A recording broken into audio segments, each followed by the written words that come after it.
morning, guys. Mark Ferrasci, ProTech Dog Training. We're heading out and about. Got a bite work session with a good buddy of mine that's been doing the work for Bruno as we slowly but surely put the pieces together to build this dog. So far it's been more of a Schutzen orientation, but this guy knows what he's doing a lot of different ways. He's following my direction. We're after a goal of getting the dog centered on the man versus equipment. And I do this with all my dogs in a big way, as I work with decoys that can follow direction and that I trust and respect. I will ask them to work the dog a certain way and achieve the goals that I'm after. Training is training. I don't need to adhere to a sport and specific scenarios within that sport to be able to build a dog. Right? I've got enough experience under my belt, and I've been doing this for enough years, and I've got my own criteria, right? And what is that criteria? Well, most of the time when I build a dog, this is me, okay? My own personal opinions and how I build a dog is I'm looking to usually go to as a puppy. Let's say I have a puppy and I'm going to develop that dog to be a personal protection dog. First criteria is the dog has to be balanced. He has to be stable. And that means people, places, things, and obedience gets done, a lot of confidence building with agility. I'm doing all kinds of things to build that dog to end up being that finished product. When I start doing the bite work, I usually will go to somebody that I respect that's more Schutzen oriented. Why?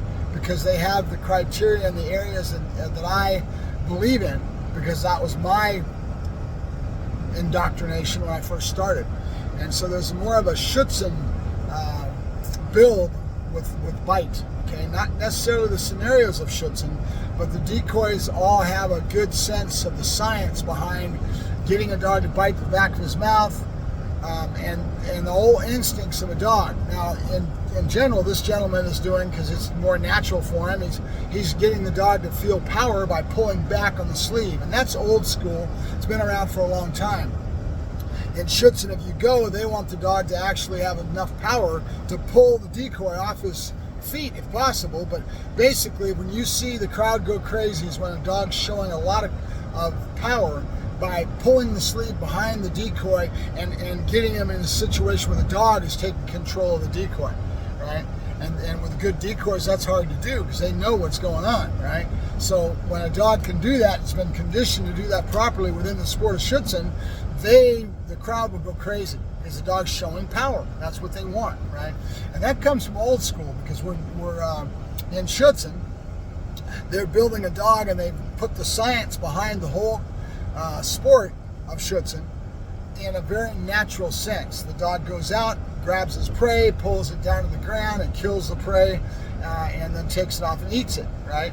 So that's right down to the science of what makes that dog tick, his wiring, right?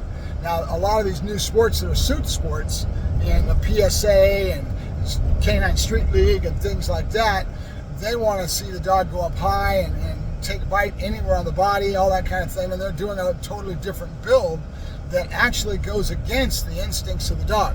To teach a dog to push, you have to teach him to push, and you have to condition him to do it. It's not a natural instinct. For him to pull back is a natural instinct, because that comes from them pulling down their prey to kill it, right? And why are the canines shaped the way they are? They're shaped to rip, right? And to pull that animal down to the ground so that they can get their prey and eat it, right? So when they do the pushing, that comes from law enforcement because of liability issues in the whole aspect of how a dog does his job on the street. Because there's a liability issue, because the lawyers on the other side, if they've got a bite situation and they have to fight it in regards to the courts, they're going to be protesting the amount of damage on the suspect, because the dog is being justified to do the job, to go out and locate the suspect and to contain him until they can get him in cuffs. That's the way it's supposed to work. So the whole relevance is not on how much damage that dog does to the person and, oh, goody, the dog chewed him up. That's not it. The dog's job is to go out, and he's a locating tool, right? To tell the officer where that suspect is at, and then the suspect, as long as he follows direction, they give him 3 and 4, maybe even more notices when they're going out to go do their job. And most of the time, it's a suspect that has a felony or a higher degree. They're not going to sick the dog on a shoplifter or a homeless person. I mean, that would be totally against the way they do things, and they would be in trouble for that, right? So when they use the dog, it's with qualifying circumstances. That person is known to be dangerous, is in a felony suspect type situation, just in a robbery or whatever it may be, right? I'm not a cop, so I can't really talk too much to that, but there's some basics, right? And then they have to deal with the legal system, and so they could get in liability as far as how much damage that dog did. So by teaching the dog to push into the suspect, they're reducing their amount of damage on the suspect because he's not ripping with the teeth as much, and he's taught to bite and hold in one location, so he's not all over the place causing damage on the suspect, right? Or as little as possible. When you're in a real world situation and somebody's all hyped up on drugs and wanting to fight the dog, that's where things change, right? Dog's going to do what he's got to do to win the day, right? So that's basically it. Where does that come from? That pushing and the suit work is all about teaching the dog to push, and those sports have that in it because that's the modern day. It's kind of like when you talk about Schutzen. The main Schutzen club that's sponsored by the parent club over in Europe is took away the stick, right, for stick hits. Stick hits aren't hurting the dog. All it does is bring up frustration. A lot of reasons we use sticks. But now we have a United States Schutzen put out by Debbie Zappi and that whole group of people that have changed it. Well, they're not doing tracking anymore. They're doing nose work. Why is that?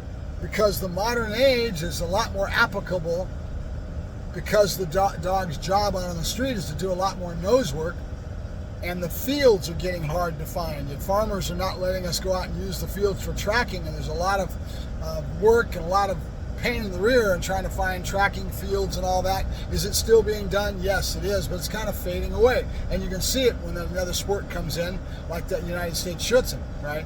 They have phased out the tracking portion. They're now doing a nose work portion, more applicable to our modern day, right? They have a whole nose work part of their process that they do. Their temperament's different. Their temperament test is different. A lot more applicable to what is required in a breeding sense. And that's what these sports are all about. When you get into Schutzen, you get into that, they're looking at being able to choose from that genetic pool that the people are interested in the sport to be able to go towards police work, right? And if you wash out the whole aspect of how you build the dog and don't do it the right way, you're not accenting the genetic strength of that dog, right? You're losing it. So there's a reason that it's there, right? So that's a little bit about the Schutzen. And the difference between suit work and most of the sports nowadays are teaching the dog to push. And again, that's a liability issue. And that's getting, it's the aspect of that is being affected because of law enforcement kind of slipping in to trainers and everything else and their work that's affecting the overall sports overall, right? When they come up with a sport, all right? So that's just about it in regards to the different sports and why we do what we do. But when I build a dog, let's go back to that. I want a dog to hit center mass and hit high. Why? Because that's the most intimidating thing in the world. If you ever have a dog coming at you strong and coming at your center mass, he's on you, right? So psychologically, that dog is in a better situation. But the dog needs to also learn as you build the house that he can bite anywhere on the body depending. I mean, I used to have a dog that actually Cesar Milan got for me through another friend of ours who was a breeder, and he brought two of these dogs over, and I ended up with one of them. It was Thunder, and Thunder was a hell of a dog, but Thunder was a little bit nervy, a little bit edge on him, and if you tried to come at him strong, if you started trying to hit him or kick him or whatever, he'd come off the bite and he'd spin around and he'd bite you in the ass. He'd come somewhere else. And that was his natural instinct. It was the genetics out of the dog. And so I always used to say that the dog will bite you 5 times before you can blink, meaning pressure was what he did. You'd try to kick him or spin around and come after him or whatever. He wouldn't stay there and take the beating. He wouldn't stay on the bite. He'd come off and come at you again and come in behind you. you know, or wherever he hit you, and he'd hit you anywhere on your body, you know, and that was just the nature of the dog. I used to love that dog for that, you know, but that's not applicable in a legal sense as far as dealing with the court of law and being an officer that has to deal with containing a suspect and arresting him and getting him out of the situation of risk in regards to him being out of the street, or her, you know. So it was a cute little thing for me when I saw it. When I saw the dog starting to do that kind of behavior, I actually went along with it and taught the dog to do it in a sense, right? And or my German Shepherd way back when, many years ago, Sergeant, when a guy pulled a gun on me, and Sergeant went up and naturally just took the bite and drug him. I used to have a little cute command that I used to have for him too, because he used to pull down so heavy, and he started to yank on the back then that was all Schutzen. We didn't have dogs that were taught to push. Okay? So I started the command. It was called rip, rip, rip, and he would pull his weight down and he would buck his head, right? And he would rip on that sleeve, you know, rip on that object. And that saved my ass when it was that situation where the guy pulled the gun on me, because I, watching too many movies and being young, I started yelling, rip, rip! And he had that guy dragging across the friggin' sidewalk. I was proud of that day, boy. Now, my stupidity I wasn't proud of, but I was proud of the fact the dog did his job. And he wasn't totally trained either. I think I was there like 3 months. I wasn't even hardly there that long before this situation happened.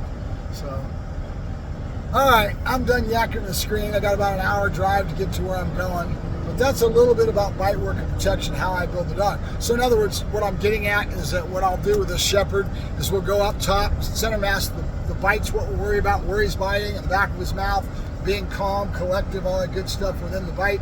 But then once I'm done with that, I'll be going to a workshop with Oscar and Chris Syke, and I'll be asking them to give me inner arm bites and introduce him to the suit top, you know, that kind of thing, and then do things accordingly with wherever he's at when he gets to there, right? Every dog's different, and his level of training and confidence, all that, I'll let them do their job, read the animal, but I'll have some accent points that I'm trying to get them to do as well, which will be the same thing. I don't want him paying attention to equipment. He's got to always pay attention to the man first and then give his attention to the equipment afterwards. So that's being put in now, slow but sure, with that buddy of mine on roundtable. We're doing a lot of roundtable work. So we're getting there, slow but sure. But this dog is strong. He doesn't want to let go of the behavior, because that's what he's been imprinted for, was the toys. In other words, sleeves and things, right? He's very equipment orientated. And that's something that I want to get him away from sooner than later. That's why I'm working so hard on this, right? Get him off the equipment, teach him he's got to center on the man first, then he gets what he wants. And it's very viable. I've done it with numerous dogs, buddies like that. You want to take a sleeve and throw it one way and see if buddy goes after the sleeve. He's not going to go after the sleeve. He's going to come right down your throat, right? Because he's used to it. That's the way he's been trained. Equipment is not as important as the man, right? So that's just the way I build a dog when it comes to personal protection. All right, I'll talk to you guys later. Have a good day, and enjoy the nice weather. Depending on where you're at in the country, I suppose. There's probably weather somewhere that's not so nice, but out here in California, it's starting to warm up. We'll be looking at hot before you know it. I'll talk to you later.